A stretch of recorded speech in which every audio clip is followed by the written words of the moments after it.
Buenos días. Bueno, el día de hoy les quiero hablar sobre la locución del presidente Gustavo Petro que se retransmitió el día de ayer, ya que muchos colombianos no habían podido ver este discurso del presidente Gustavo Petro en la ciudad de París. Pues bien, este discurso tiene con los pelos de punta al uribismo, la derecha colombiana y el periodismo prepago del país, ya que lo mencionó de manera directa y los dejó en evidencia cómo proceden ante los colombianos, ya que el presidente Gustavo Petro tocó los temas referentes a las reformas que se venían estructurando y que se pretendían aprobar en su legislación, o sea, en la legislación que terminó este 20 de junio y que venía promulgando el gobierno desde el inicio de su mandato. Pues bien, como nos pudimos dar cuenta hace varios días, no se pudieron aprobar, por ejemplo, la reforma laboral y otras reformas que eran fundamentales para los colombianos, ya que en el Congreso estos personajes están torpedeando todas las reformas que el país necesita. Por tanto, el presidente de la República, para aclarar estos puntos, mediante una locución retransmitida, le dio a conocer al país lo que había pronunciado días antes en París. Una locución bastante importante, ya que esto desmantela por completo la narración de estos medios de comunicación hegemónicos que manipulan a los colombianos, tratando de dar a entender que las reformas no se aprueban porque son perjudiciales para los colombianos. Pero como el presidente de la República lo dio a conocer de manera concreta y de manera clara, pues las reformas no son como las explican como tal o las dan a conocer los medios de comunicación manipuladores. Por tanto, le explicó a los colombianos qué es lo que ha sucedido con estas reformas y qué sucederá a partir de ahora. Por tanto, este mensaje del presidente Gustavo Petro es bastante importante y ha generado todo un alboroto en el país, por parte obviamente de los sectores que no son afines a este gobierno, obviamente la extrema derecha y los medios de comunicación, y sus periodistas que hacen como caja de resonancia de estos políticos que se sirven de la ciudadanía para seguir atropellándola, ya que en las elecciones acuden a ellos para que les den su voto, diciendo que serán en su beneficio, que actuarán en el Congreso. Y como vemos, cuando llegan al Congreso, colocan todos los palos en la rueda para que las reformas que beneficiarán a los colombianos que votaron por ellos antes, pues no salgan a flote. Como nos hemos dado cuenta, todos esos personajes, como sabemos, llegan prometiendo que le servirán al pueblo y que apoyarán reformas que le sirvan al pueblo. Pero como nos damos cuenta, cuando es una reforma que es para beneficio de los colombianos, pues se colocan en contra de ellas inmediatamente y aluden a cualquier argumentación falaz para tratar de evitar que dichas reformas se aprueben. Por tanto, por eso el presidente de la República, con esta locución, da el traste por completo con esta narrativa falaz de los medios de comunicación tradicionales y de los políticos de la oposición que tratan de mentir de manera reiterada. Así que quiero que escuchemos lo que dijo el presidente de la República para que hagamos un pequeño análisis de las palabras que han suscitado todo este alboroto en el país, de cuenta de la derecha colombiana que no da crédito a lo que dijo el presidente Gustavo Petro. Escuchemos muy bien lo que dijo el presidente. Estamos viviendo unas circunstancias de atención en Colombia que es pertinente que las dialoguemos, que las pensemos, que actuemos. Pensar y actuar se vuelven cada vez más indispensables en su articulación. No solo el pensar, no solo el actuar sin el pensar es como manejar un carro a alta velocidad sin luces en la noche. Y el pensar sin actuar, hace mucho se dijo aquello, es prácticamente volverse ineficaz, no participar de la posibilidad de una transformación del país y del mundo. Y esta época de nuevo clama por transformar el mundo. Si no transformamos el mundo, simplemente desaparecemos del planeta. Cambio y vida se volvieron sinónimos, no solo en Colombia, sino en todo el planeta Tierra. Miremos ahora los desarrollos que ha tenido en el Congreso de la República las reformas sociales que hemos propuesto. La primera que hunden, la reforma laboral. Ustedes viven aquí más o menos el capitalismo europeo, lo sufren. Si se es colombiano, colombiana o latinoamericano o subsahariano, no es lo mismo que si se es francés, blanco. Lo sabemos. También hay ecos de ese pasado que además compartimos. Si es que fue el general Pétion, insurrecto contra Francia, el que nos ayudó a la independencia de los insurrectos contra España. Esos ecos indudablemente están en la historia y siguen estando presentes como espectros, como fantasmas que retornan una y otra vez a la política contemporánea de nuestros pueblos diversos. Pero lo que ha significado el hundimiento de la reforma laboral es importante analizarlo.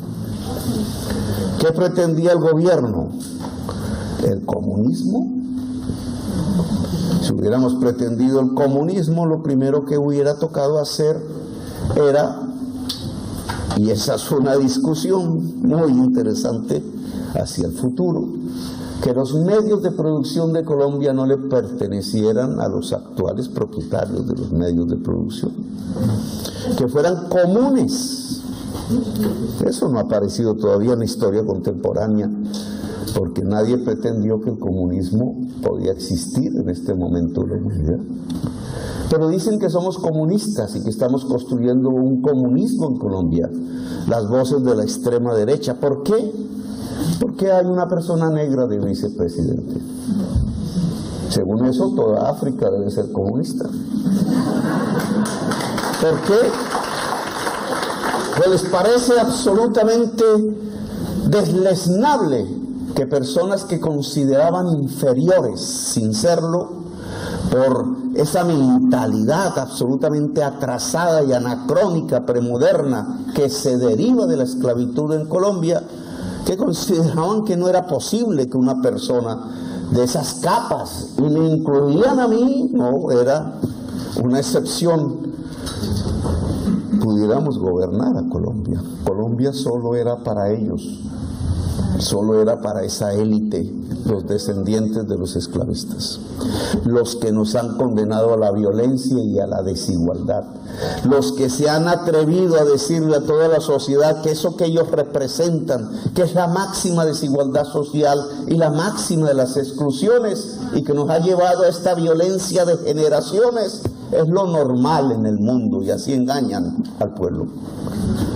Que cualquier frase acerca de que se liberan los esclavos como antaño, o de que podemos gozar de justicia social, es populismo, es mentira, que eso no existe en el mundo, que esas luchas están perdidas, que esas luchas son falsas, que así no es lo normal de la humanidad. Por eso al presentar la reforma laboral, que no buscaba más que, si pasan las 6 horas de la tarde y se hace la noche, entonces se paguen extras, es decir, un mayor salario que si se trabaja de día, que si llega el sábado y el domingo, los días de descanso, y se trabaja, entonces se paguen los festivos. Eso ya existía antes en Colombia, que si se entra a trabajar, entonces no te contraten por 1 mes o 2, que si eres mujer, el patrón te acosa sexualmente, sino que te contraten de manera indefinida o con unos criterios de mayor estabilidad laboral, que el contrato no es entre iguales, porque el que se emplea tiene menores condiciones económicas que el empleador y por tanto hay una desigualdad y por tanto una necesidad de proteger derechos de la persona que es más débil, la mujer que lleva los tintos al señor de la oficina. El señor de la oficina no es igual económicamente que la señora de los tintos. El señor de la oficina puede tener riqueza, poder económico, bancos incluso, empresas, Pero la señora de los tintos tiene niños y niñas, tiene una vida igualmente valiosa que el Señor de la existencia, y que una protección de la Constitución del 91, de una sociedad que se pretenda moderna, equitativa, debería proteger a la señora de los tintos del señor de la oficina, del banquero. Porque si la señora de los tintos se queda sin empleo, se mueren sus niños de hambre. Porque si la señora de los niños no llega a las 6 de la tarde a su casa, sino que la condenan a trabajar hasta las 10, las 11 y las 12 de la noche, entonces sus hijos se quedan sin su calor porque no hay más, porque no hay jardín infantil, porque están en un inquilinato, porque le toca coger el bus de Transmilenio de otra empresa y durar 2 horas en el trancón para ir y para volver hasta donde el señor de la oficina. Que el señor de la oficina no tiene ni idea cómo come la señora de los tintos.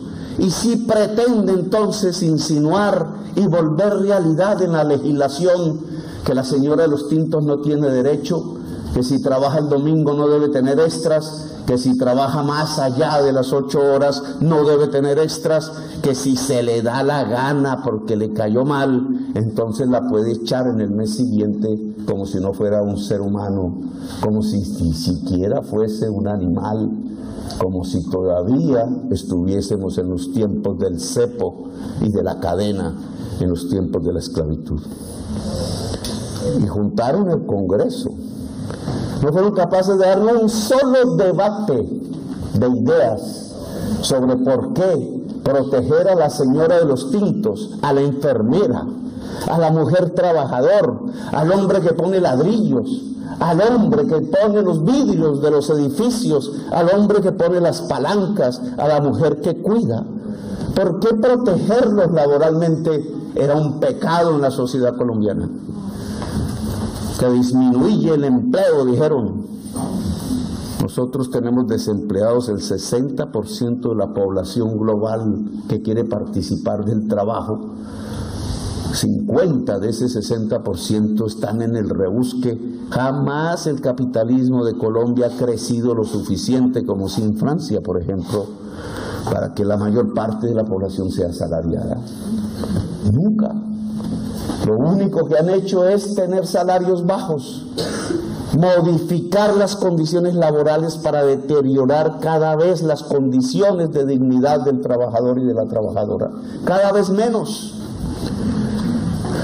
Si cogen uno las cifras, la parte que se llevan los trabajadores y las trabajadoras de la riqueza nacional disminuye año tras año durante las últimas décadas. Cada vez menos riqueza se lleva la gente que trabaja del producido de su propio trabajo, cada vez explotan más a la gente. Por eso hicieron las reformas laborales de la Ley 50. Por eso la tesis de Uribe, y hay que decirlo así, fue la misma que denunciaba Charles Dickens sobre la Inglaterra del siglo XIX. La Inglaterra de los chimeneas, de hollín y de carbón y de niños trabajando.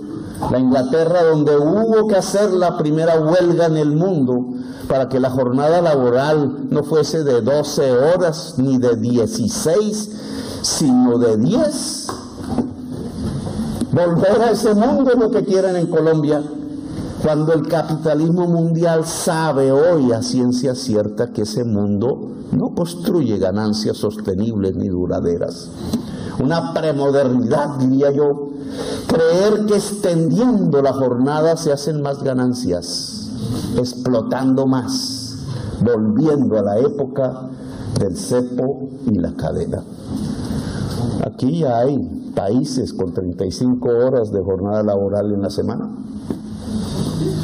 y se plantea menos, porque la ganancia en el capitalismo contemporáneo sale de la productividad, y la productividad sale del conocimiento, la ciencia aplicada a la producción. No es que le gire loas al capitalismo, sino que esa ha sido su real evolución en las sociedades modernas. Allá no hay productividad, allá hay solo jornadas extendidas y bajos salarios. Allá el conocimiento es prohibido, y no por una ley, sino porque han recortado los presupuestos a la educación superior. Por eso tantos colombianos y colombianas vienen a estudiar a la Sorbonne o a las universidades del mundo, porque allá se cierran las puertas de la educación superior, y sin la educación superior y el conocimiento no hay productividad, porque la ciencia aplicada es la que mueve la máquina con mayor rapidez y por tanto mueve la producción hacia arriba y por tanto crece la ganancia sobre la base de la productividad y no de la extensión de la jornada. Pero todo esto es carreta, si se dice en Colombia. Cualquiera que vaya a decir es que así es en Francia o en Alemania o en Japón, es considerado un loco, un comunista, un populista, porque a través de los medios de comunicación lo que se va transmitiendo son las ideas del esclavista. Porque los esclavistas herederos son los dueños de los medios de comunicación. Por eso convocaron a las marchas.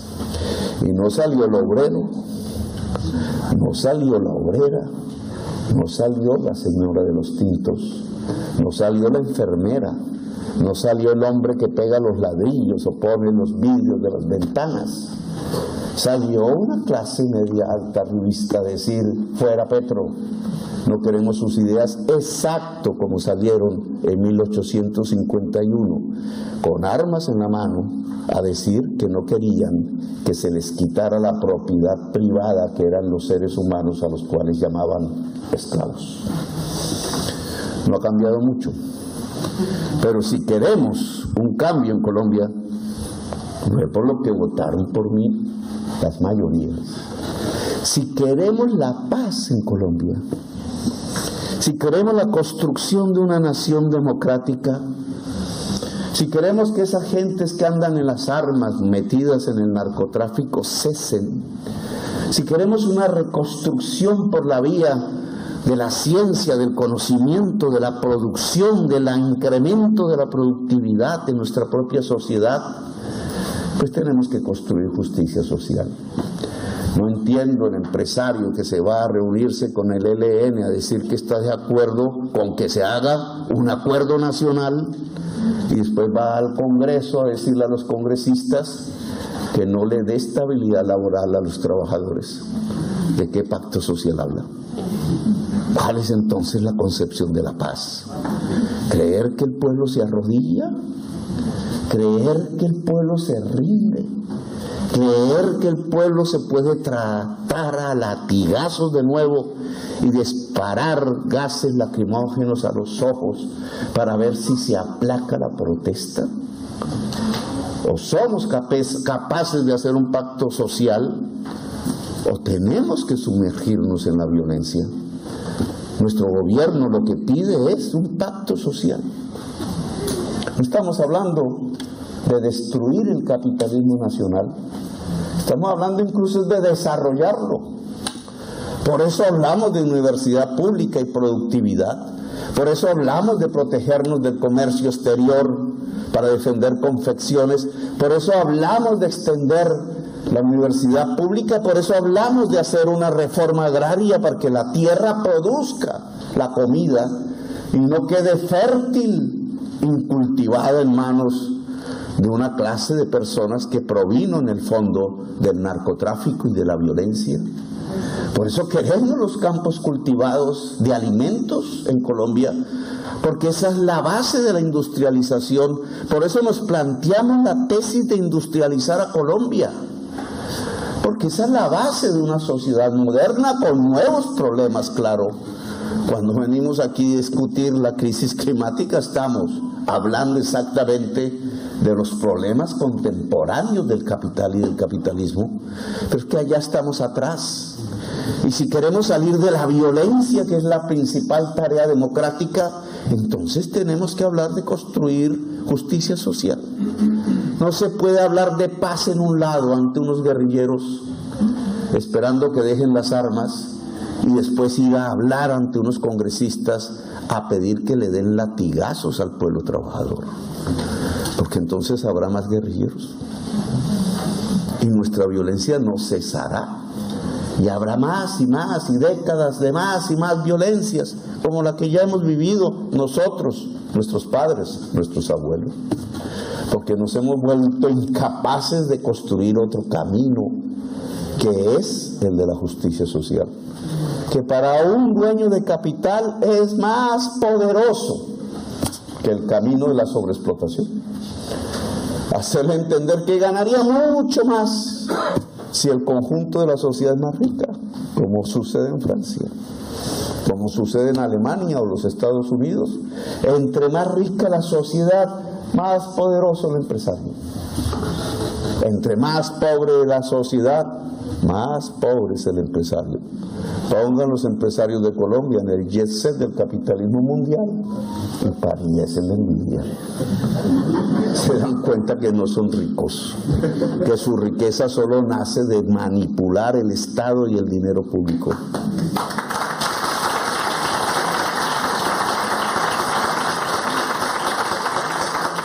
Desarrollar el capitalismo a través de un pacto social.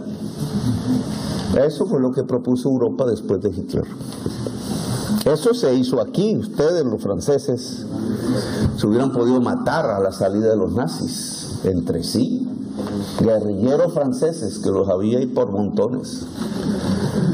Y pronazis, colaboracionistas de Hitler, que incluso ayudaron a llevar judíos a los campos de concentración. Judíos franceses.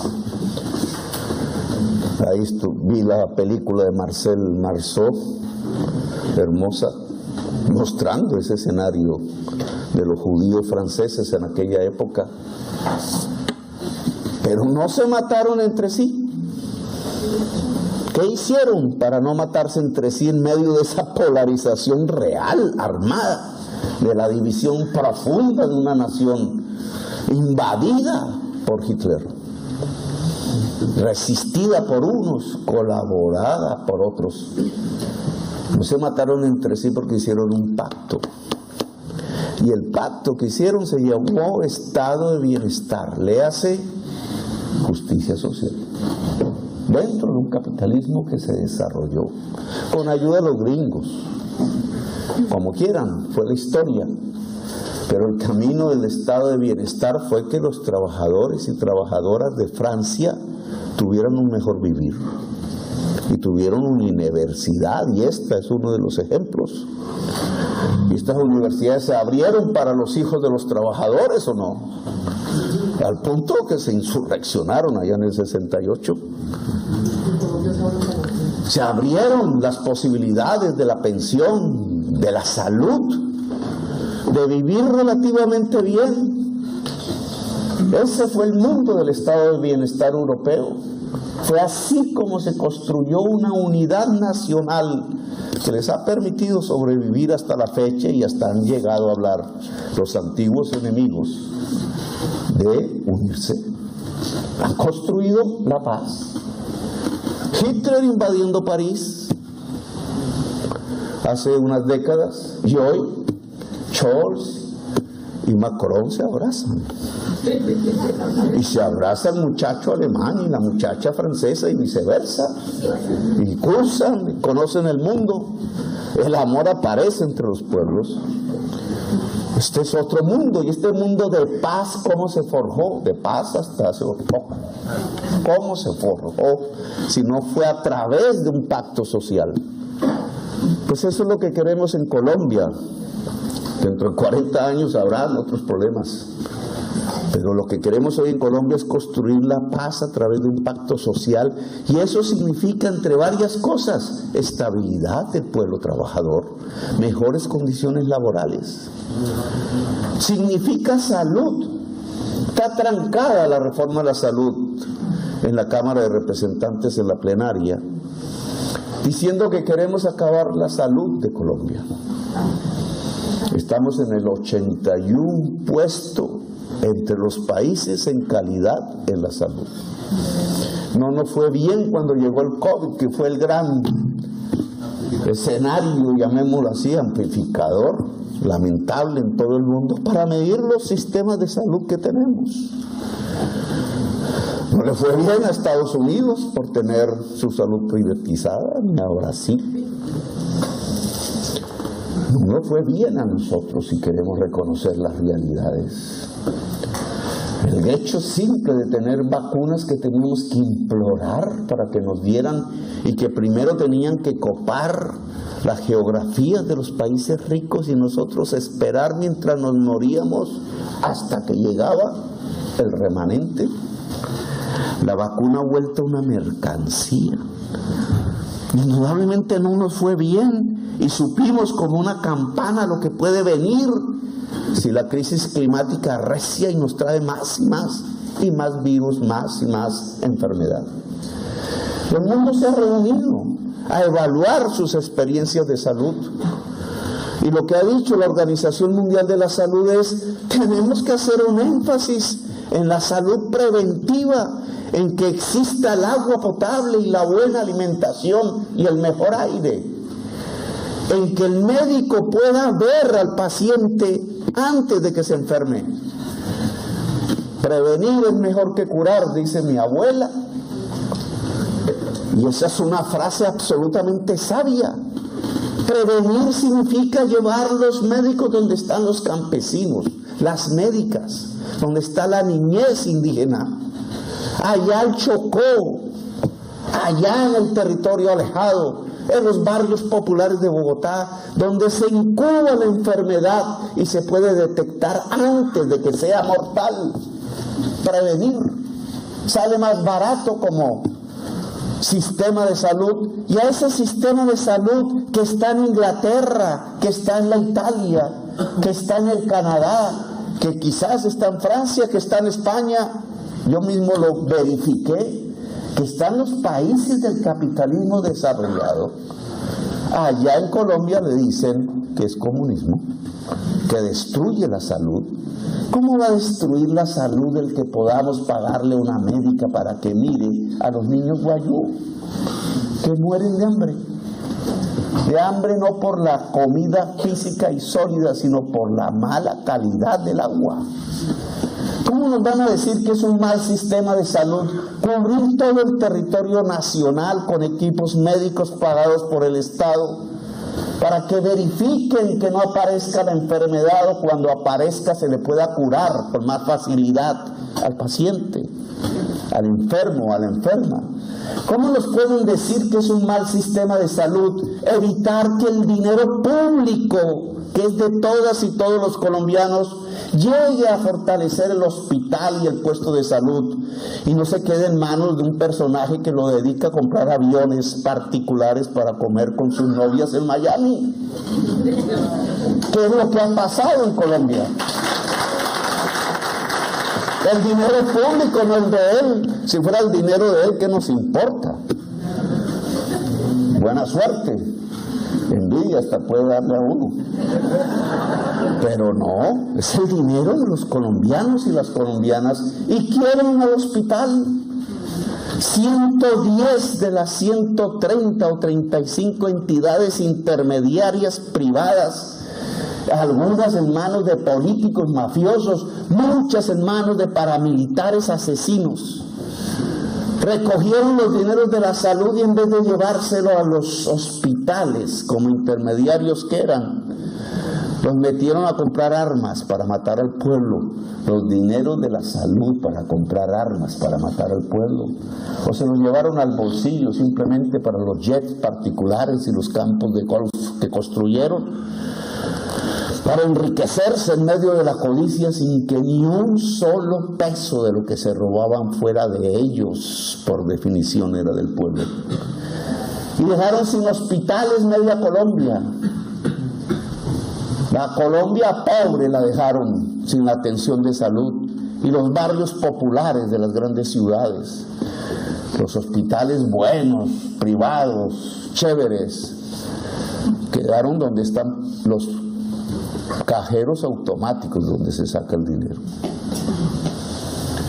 Aquí en Colombia los cajeros automáticos no están en toda Colombia, están donde puede haber dinero, y ahí están los puestos de salud y los hospitales y las clínicas. Están donde se puede pagar, en donde hay capacidad de pago. Y las personas que viven allí entonces dicen: ¿cómo nos van a destruir nuestro sistema de salud? No vamos a destruirle el sistema de salud a los que viven en Chapinero ni en Usaquén.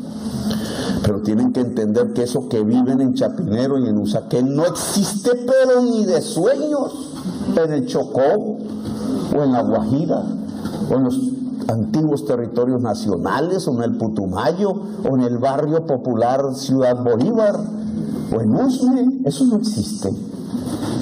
No existe en los barrios de las negritudes de Cartagena.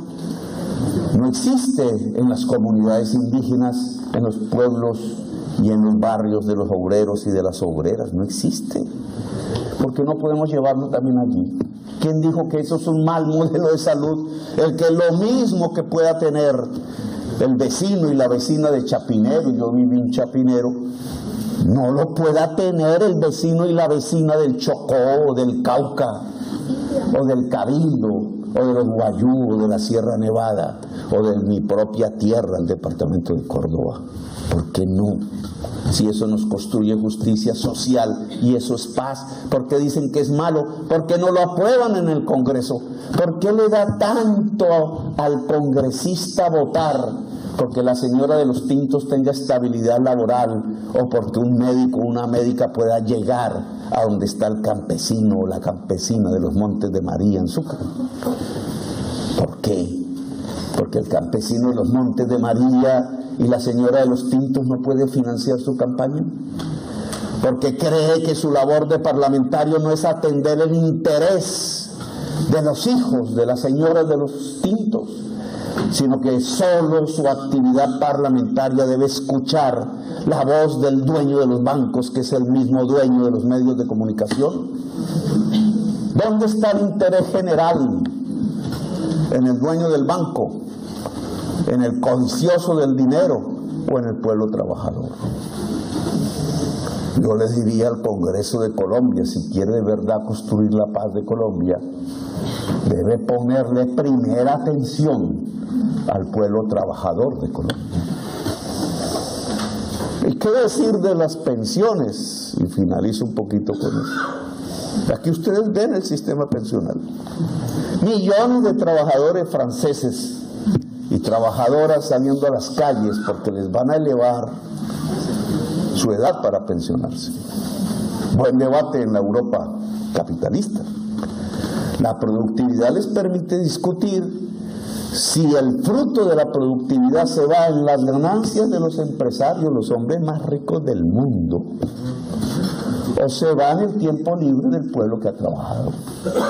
No me puedo meter en la política interna de Francia, embajador, entonces esa discusión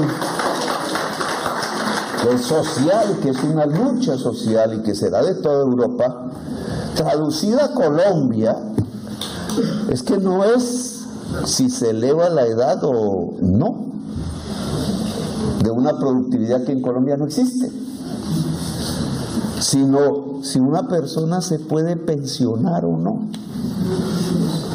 3 millones de ancianos y ancianas, adultos mayores, dice la política hablada correctamente, 3 millones no tienen ni para un pan. Y sale en la tesis, en las estadísticas del DANE, que en los últimos 3 años, hasta el año pasado, se ha incrementado el número de viejas y de viejos que mueren por hambre, a una tasa que para su población es similar a la tasa de homicidios de Colombia. Es decir, que es más violento la muerte por hambre del viejo y de la vieja que la violencia colombiana. Mata más el hambre. ¿Y qué sociedad puede decirse a sí misma que es digna si deja morir a quienes dieron toda su existencia teniendo hijos, educándoles?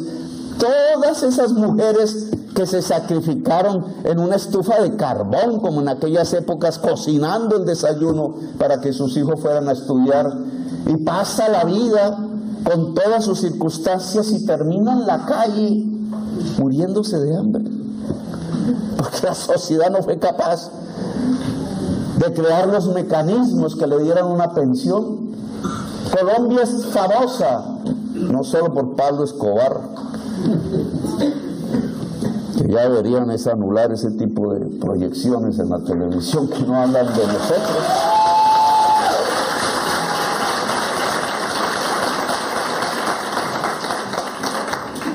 Pablo Escobar no es hijo del pueblo colombiano, es hijo de la oligarquía colombiana que lo generó y lo construyó.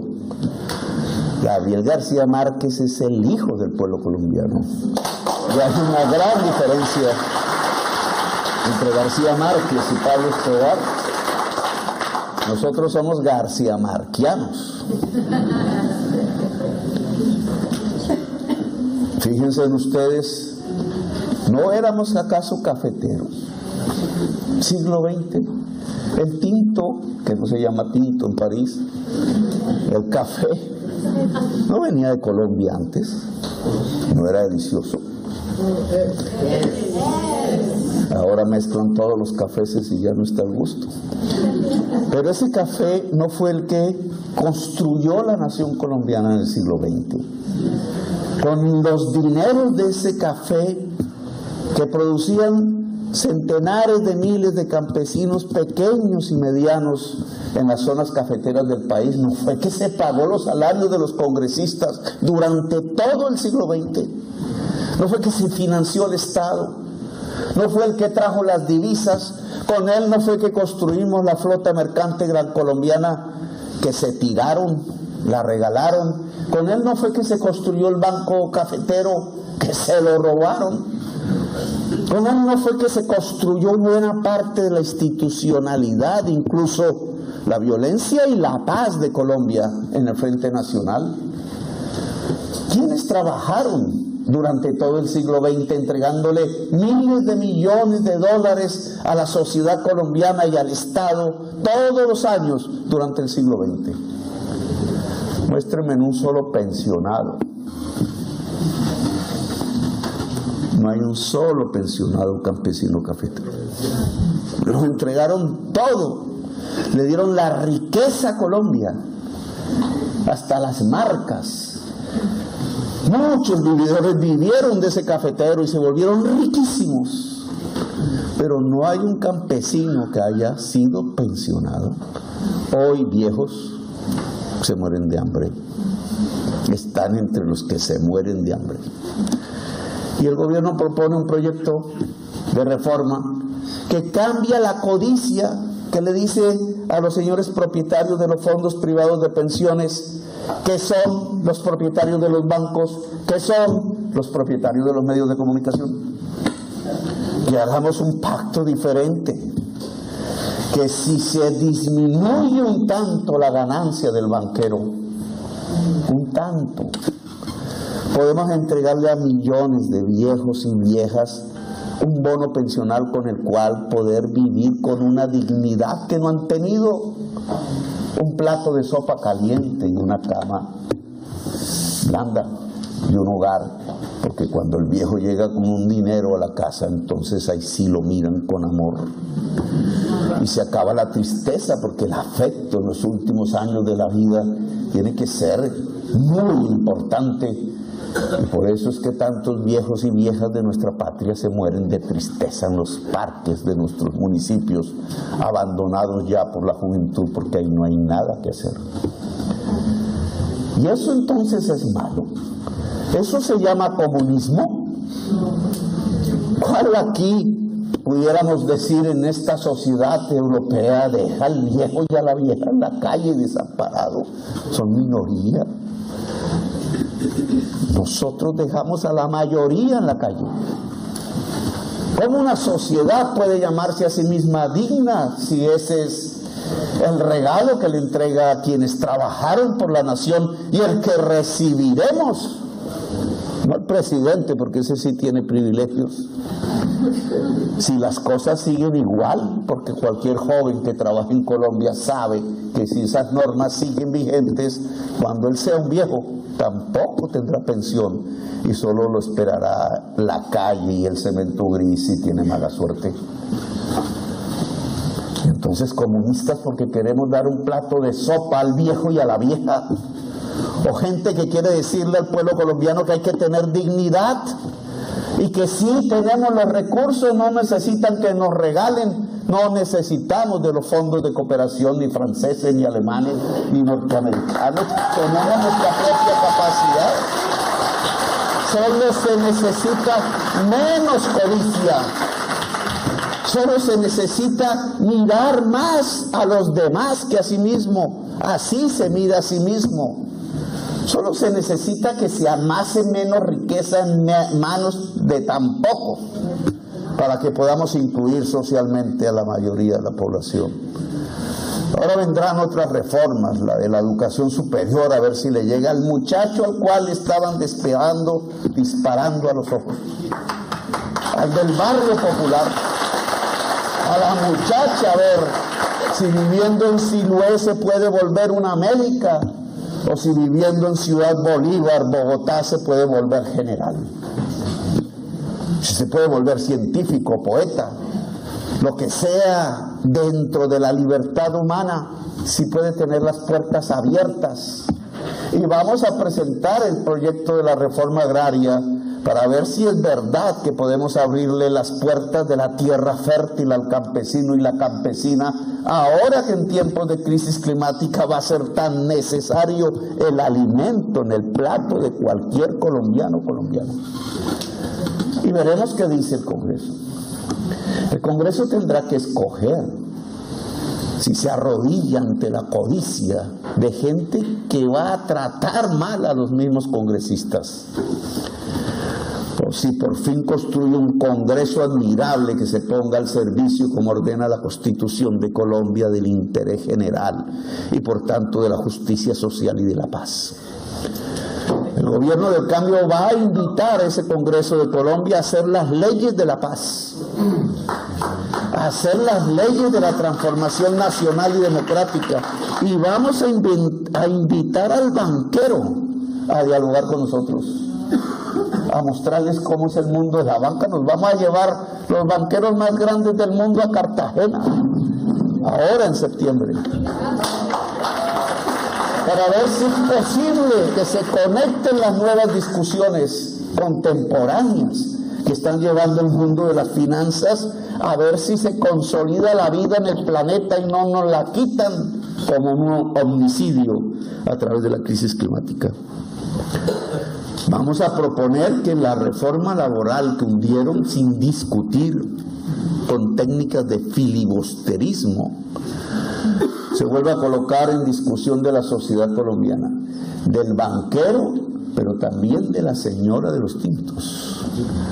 Y vamos a volverla a presentar.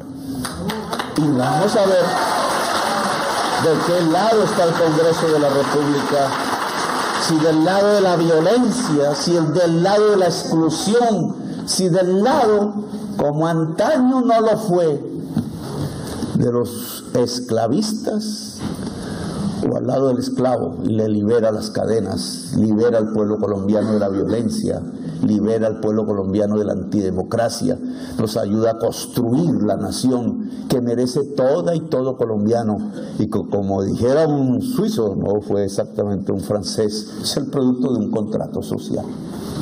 Y contrato social significa no que uno engaña al otro, sino que todos ganan.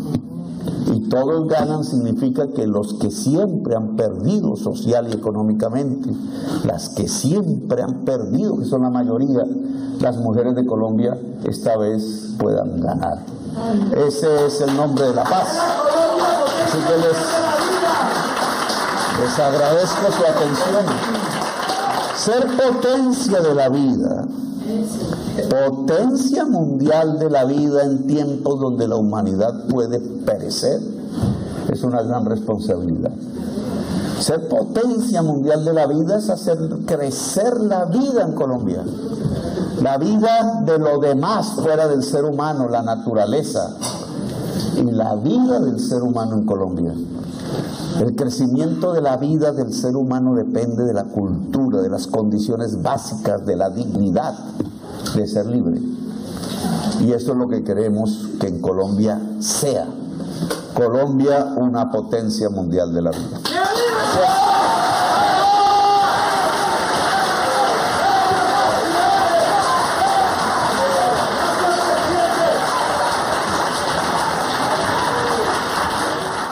Pues bien, amigas y amigos, ya escuchamos el discurso del presidente Gustavo Petro y ahora podemos comprender por qué no es del agrado del uribismo ni de los medios de comunicación prepagos del país, ya que los desmanteló por completo en la ciudad de París, cosa que por supuesto no es del agrado de ellos, ya que no les gusta que los desmientan y menos en tribunas internacionales, como nos pudimos dar cuenta en esta ocasión, ya que el presidente Gustavo Petro no se guardó nada y le hizo saber a los colombianos qué es lo que está sucediendo con las reformas, entre otros temas de país, que son fundamentales que los colombianos se den cuenta, ya que muchos colombianos solo se informan por estos medios de comunicación manipuladores y por tanto no tienen un contexto completo y real de lo que en realidad está sucediendo en el país con dichas reformas y con el proceder de esos personajes, aliados de los medios de comunicación que sirven como caja de resonancia para amplificar cualquier mensaje, sea mentiroso o contenga algún poco de verdad, cosa que no se da con frecuencia, porque la oposición miente de manera deliberada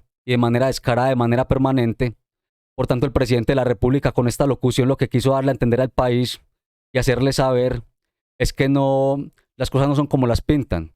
Por tanto, es muy importante esta locución, ya que se dio, como dije antes, en París, y es importante que desde allá sepan cómo actúan estos periodistas colombianos y cómo se colocan del lado de la derecha colombiana siempre, para defender intereses particulares y no el bienestar de la población colombiana. Así que muy bien por el presidente de la República, ya que aprovechó este escenario para hacer este importante discurso que luego se retransmitió el día de ayer para que los colombianos conocieran este punto de vista que a lo mejor muchos, o con seguridad muchos, no lo conocen, porque se quedan solo con la desinformación de los grandes medios de comunicación que se dedican a manipular y a mentir de manera premeditada. Así que este era lo que les quería dar a conocer el día de hoy y quería que vieran este video del presidente Gustavo Petro, ya que es bastante importante para desmentir las matrices de opinión y la narrativa falaz de estos medios de comunicación y de los políticos de la oposición que tratan es de hacer daño y todo el daño posible para que este gobierno no pueda salir adelante y pueda llevar a cabo las reformas que son estructurales y que son necesarias para el bienestar de los colombianos. Pues bien, amigas y amigos, háganme saber su opinión en la caja de comentarios. No olviden suscribirse al canal, compartir el video y nosotros nos vemos en un próximo video con un tema de relevancia para el país. Muchas gracias.